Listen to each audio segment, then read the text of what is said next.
Hi, welcome to Quirky Queen's Journals. My name's Kirsten.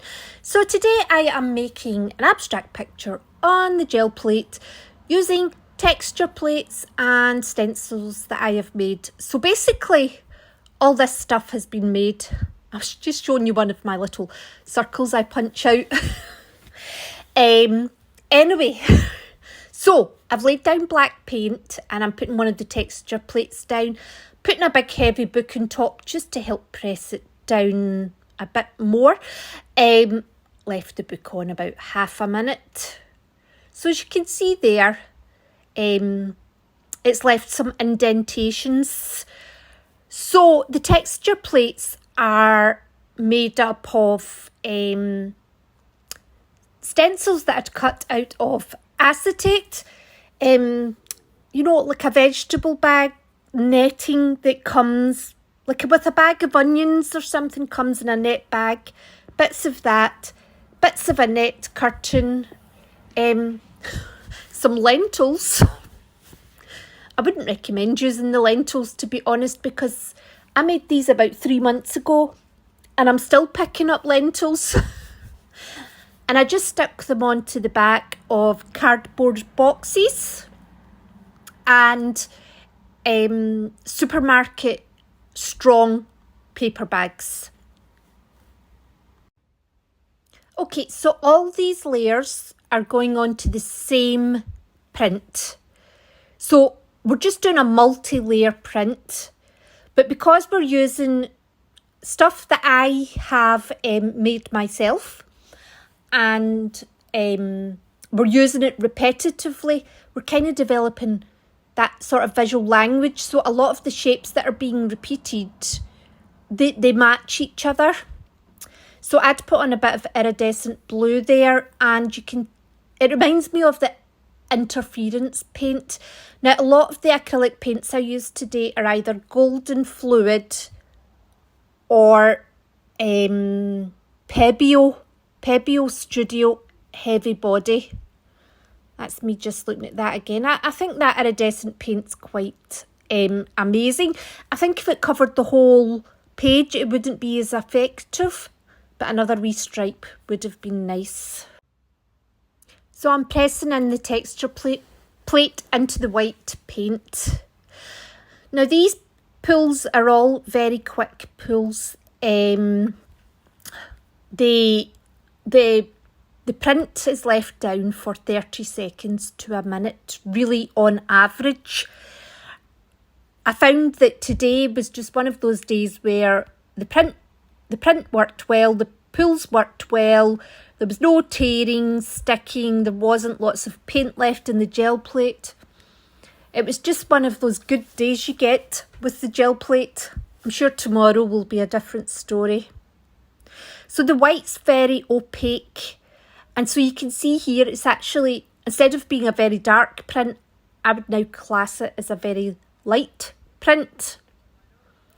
So these are some of my stencils that I just cut out of Mylar with a pair of scissors. You can use plastic stationery folders, acetate, acetate, the clear front you get on like food packaging and stuff. Just, you could even use paper. The paper just won't last as long, obviously. So this is pyrole red fluid acrylic.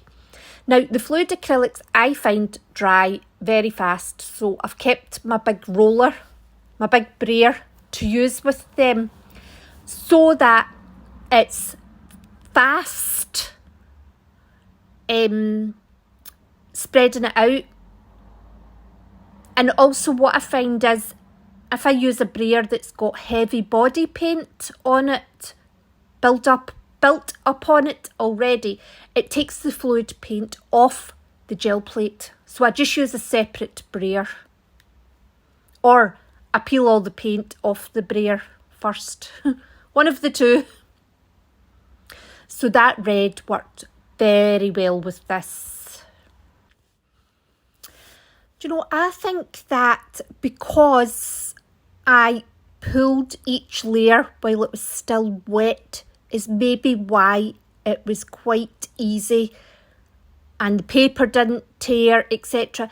because there wasn't actually any dry paint being pulled up. It was just one layer of wet paint at a time.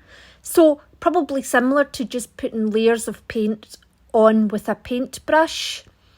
Now this is Azo Yellow and it is transparent and I love this colour. It's a very bright colour. So this texture plate has string, lentils and little bits of corrugated cardboard on it. More like little cardboard strips rather than the actual corrugated. And what I'm trying to do, because I've put this on all over and because it's transparent, I know it's not going to overwhelm the print. So I'm wanting this to be very, very subtle and it works very well. Because I took a lot of it back off with the texture plate, but also in itself it's a very light colour and it's very transparent. So this paper I'm using is 50 GSM overlay paper it's called. I've also heard it referred to as drawing paper, sketching paper. It may be the type of paper that maybe draftsmen use. I can't be certain. I just know it's got some transparency. I find it to be quite thin but also quite sturdy. Now normally it wouldn't hold up to lots of pulls like this, and I am wondering if it is just due to the fact that I'm putting thin wet layers down every time. Which probably explains why as well I was only keeping the print on the gel plate for half a minute to a minute. Now, I was intending this to be the kind of finish to it, but I couldn't resist going on. There's something about having the solid white on top of the design that I think really makes it stand out. And I do like the sort of repetitive use of the stencils and how it adds depth to the picture overall when you do put on lots of layers. And we all have to thank the Art Whisperer for making us all realise you can cut these big simple shapes and really make quite complex designs with it. So like I said, I did intend that to be the finish, but I couldn't resist going on. So this is Dayler Rowney System 3 Gold High Flow Acrylic Paint. And so I'm pressing very lightly. Just trying to add a bit of randomness in there. Still keeping them quite circular though. And I end up putting the paper down in just lots of different ways on top. Just to get more of it spread about. Mainly because I don't want to waste the paint.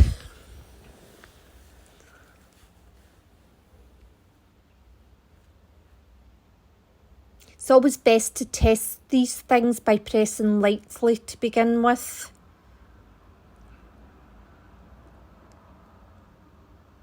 It dries very fast, so I think it's probably a bit dry now. So as well with the layers, you want to add complexity and some variety, but we also need to keep the kind of some consistency in the picture. So here I'm trying to choose what colour to go next, and I'm thinking burnt sienna would stay in that kind of family of colours we've got just now. I'm thinking turquoise blue. We'd already used that earlier. Then I'm thinking the Prussian blue. And then I think the Windsor violet. I feel like the Prussian blue or the burnt sienna would be the sort of the safe route to go down. That the Windsor violet might be a bit, it could ruin it. But I think I would have regretted not trying it. So here we are. So as well, at the final layer, I use the texture plates again, just so that that's in the background, but also it's kind of, you know, it's on the top as well. But I do it, it's more like just a hint of it rather than being quite as dramatic as it was at the start. It's about trying to add in that little bit to keep it cohesive, but if I'd went as crazy at the top with it, it would have overwhelmed everything that had gone before. This is the turquoise blue now. The other thing about building the layers is to think about whether or not the paint is transparent or opaque. So this is an opaque paint. So what I do with these paints, I'm basically covering large areas with the stencils, so it's almost just like thin lines framing what's there with the opaque turquoise blue paint. I do think the shape in the middle looks like a bird's nest with eggs in it.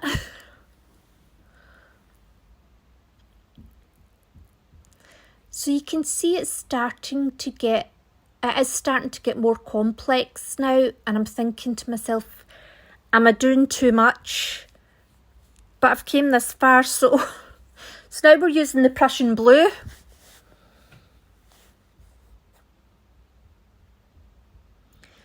And I'm just using more or less the same stencils. See, I'm keeping my layers quite thin as well, because these paints are opaque paints. And I'm conscious that we're putting lots of layers on, so I think keeping the layers thinner helps the paper. And you can see there, I just added in a bit more if I needed it. The only thing is, if your paint's dried a bit too much, it'll start pulling it back off if you add on. But you get to know. You get used to your paints and your gel plate.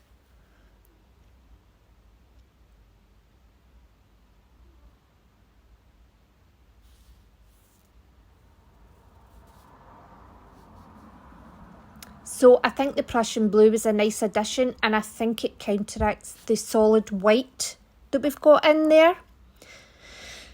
So this is golden fluid, quinacridone magenta. And what I'm doing is I'm putting out the thinnest layer. I even go back over it and take a bit more off because I'm going to use the texture plate on this again.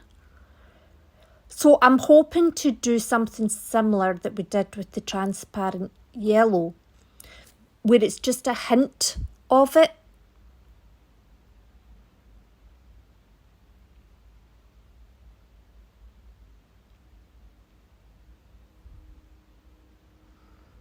I'm putting it on a lot to try and lift up as much paint as possible.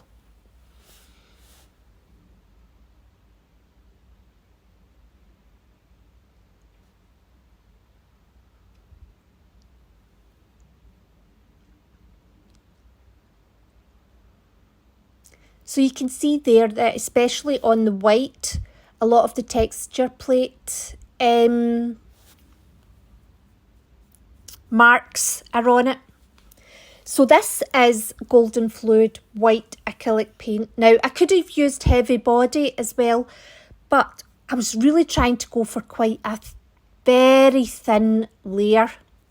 Very almost like the opacity of it changes in different areas.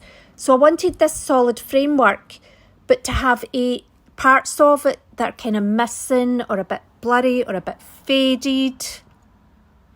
Putting the texture plate on, and then what I do is I let this dry. It's probably already mostly dry at the moment. And then I put a very thin layer of Senellier heavy body gold paint on. Very thin. I'll list all the paints that I used in the description box. So this paint is transparent. but it does give an all over sheen, so I'm kind of wary about using it all over. But in this case it felt okay because I had that white underneath it, so that white will act as a barrier between the gold and the print in some areas. And so this is it. This is the final pull. And I also started another one, so I've put a quick photo of that on for you as well. You can see there. I've left some bits behind in the middle. I probably should have let that sit for longer. In fact, just shows you, first pull I had trouble with was the one where there was dry paint with wet paint on top. But there you go. I really like that. I think it's got a bit of a whirlpool look to it. So that's one that I kind of started, and this is the one that I've taken all the way. So I hope you enjoyed, and I hope you like it, and thanks very much for watching, and I hope to see you soon. Take care. Bye.